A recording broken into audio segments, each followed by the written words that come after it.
Trump প্রশাসন Saudi আরবের কাছে পঞ্চম প্রজন্মের F-35 স্টেলথ ফাইটার জেট বিক্রির উদ্যোগ নিয়েছে। আর এই ঘোষণার পরপরই কৌশলগত উদ্বেগ তেল আবিব থেকে নয়াদিল্লি পর্যন্ত। কিন্তু কেন?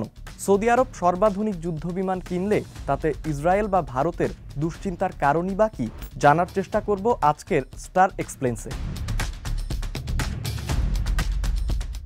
F-35 হলো এমন এক স্টেলথ স্ট্রাইক ফাইটার যা রাডার ফাঁকি দিতে সক্ষম। লকহিড মার্টিনের তৈরি F-35 লাইটনিং 2কে বিশ্বের সবচেয়ে আধুনিক যুদ্ধবিমান বলে দাবি করে কোম্পানিটি। দীর্ঘ 7 বছর পর সৌদি যুবরাজ মোহাম্মদ বিন সালমান যখন যুক্তরাষ্ট্র সফরে গেলেন, তখন সেখানে আলোচনার অন্যতম প্রধান বিষয় হয়ে ওঠে এই যুদ্ধবিমান কেনার সম্ভাব্য চুক্তি। ভারতের নিরাপত্তা বাস্তবতা ও চীনের ক্রমবর্ধমান প্রভাবের মাঝখানে থাকা বাংলাদেশ সহ পুরো দক্ষিণ এশিয়ার জন্যও এর প্রভাব গুরুত্বপূর্ণ।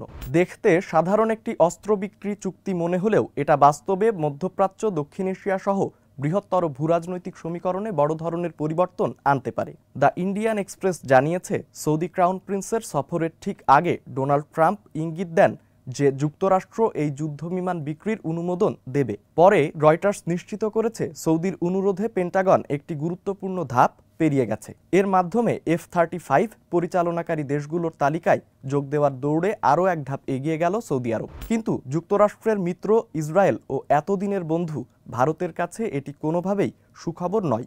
ইসরায়েল দীর্ঘদিন ধরে মধ্যপ্রাচ্যে F-35-এর একমাত্র অধিকারী। তাদের প্রতিরক্ষা শক্তির মূল স্তম্ভ হল কোয়ালিটেটিভ মিলিটারি এজ, অর্থাৎ গুণগত সামরিক শ্রেষ্ঠত্ব।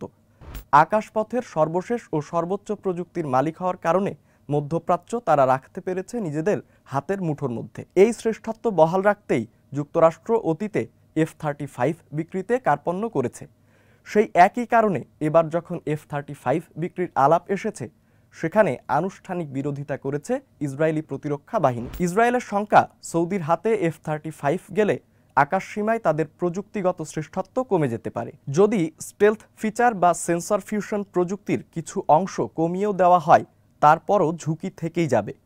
তাদের আরও ভয়, সৌদির পর মিশর, কাতার বা সংযুক্ত আরব আমিরাতও এই যুদ্ধবিমান চেয়ে বসতে পারে। এমনটা হলে বহুদিন ধরে এই অঞ্চলে ইসরায়েল যে আধিপত্য তৈরি করেছে, সেটা ধূলিসাৎ হয়ে বদলে যেতে পারে সামরিক ভারসাম্য।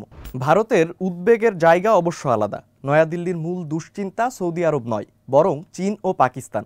ভাবছেন, সৌদি আরবের এই যুদ্ধবিমান কেনার সঙ্গে চীন পাকিস্তান নিয়ে দুশ্চিন্তার কি আছে? বলছি, সৌদি আরবের সঙ্গে পাকিস্তানের যে সামরিক সম্পর্ক রয়েছে, তার মাধ্যমে পাকিস্তান পরোক্ষভাবে F-35-এর কিছু সংবেদনশীল তথ্য বা ধারণার কাছাকাছি যেতে পারে। আবার সৌদি আরব ও চীন পরস্পর প্রতিরক্ষা সহযোগিতা বিনিময় করে। দুই দেশের যৌথ মিসাইল, ড্রোন ও ইলেকট্রনিক যুদ্ধ প্রকল্পের কারণে F-35-এর কিছু গুরুত্বপূর্ণ উপাত্ত চীনের হাতে পৌঁছানোর আশঙ্কাও রয়েছে। চীন ইতোমধ্যেই J-20 ও FC-31, J-31 স্টেলথ প্রযুক্তি উন্নত করছে। তার পাশাপাশি F-35-এর প্রযুক্তির কোনো অংশ বেইজিংয়ের কাছে পৌঁছে গেলে তা ভারতের নিরাপত্তা সমীকরণকে দীর্ঘমেয়াদে ক্ষতিগ্রস্ত করতে পারে। পাকিস্তান ও চীনের ঘনিষ্ঠ সামরিক সম্পর্ক ভারতের এই উদ্বেগকে আরও বাড়িয়ে দিয়েছে। সৌদি আরবের কাছে F-35 কেবল একটি যুদ্ধবিমান নয়, এটি ভিশন 2030-এর অধীনে সামরিক আধুনিকায়নের একটি বড় ধাপ। দেশটি আঞ্চলিক শক্তি হিসেবে নিজেকে আরও শক্তভাবে স্থাপন করতে চায়। ইতোমধ্যে ট্রাম্প এই সম্ভাব্য চুক্তিকে যুক্তরাষ্ট্র সৌদি নিরাপত্তা অংশীদারত্বর প্রমাণ হিসেবে উল্লেখ করেছেন। তবে সৌদি একটি সূক্ষ্ম পরিস্থিতিতে রয়েছে। একদিকে যুক্তরাষ্ট্রের উন্নত সামরিক প্রযুক্তির প্রতি আগ্রহ, অন্যদিকে চীনের সঙ্গে বাড়তে থাকা প্রতিরক্ষা সহযোগিতা। চীনের সম্পৃক্ততা যত বাড়ছে, যুক্তরাষ্ট্র ততই কড়া শর্ত আরোপ করতে পারে বলে আশঙ্কা রয়েছে। যুক্তরাষ্ট্রের পক্ষ থেকে চীনের অংশগ্রহণ সীমিত রাখার চেষ্টা কিংবা মার্কিন ঘাঁটিগুলো আরও কঠোরভাবে নিয়ন্ত্রণ করা হতে পারে। F-35 সৌদির হাতে যাক বা কংগ্রেসে আটকে থাকুক, এটি স্পষ্ট যে উন্নত অস্ত্র বিস্তারের রাজনীতি নতুন পর্যায়ে পৌঁছে গেছে। ইসরায়েল চিন্তিত তার আঞ্চলিক সামরিক শ্রেষ্ঠত্ব কমে যাওয়া নিয়ে। ভারতের উদ্বেগ চীন ও পাকিস্তানের সম্ভাব্য কৌশলগত সুবিধা নিয়ে। যদিও সৌদি চায় নিজেকে আঞ্চলিক শক্তি হিসেবে প্রতিষ্ঠা করতে, যুক্তরাষ্ট্র চায় মধ্যপ্রাচ্যে নিজের প্রভাব আরও দৃঢ় করতে।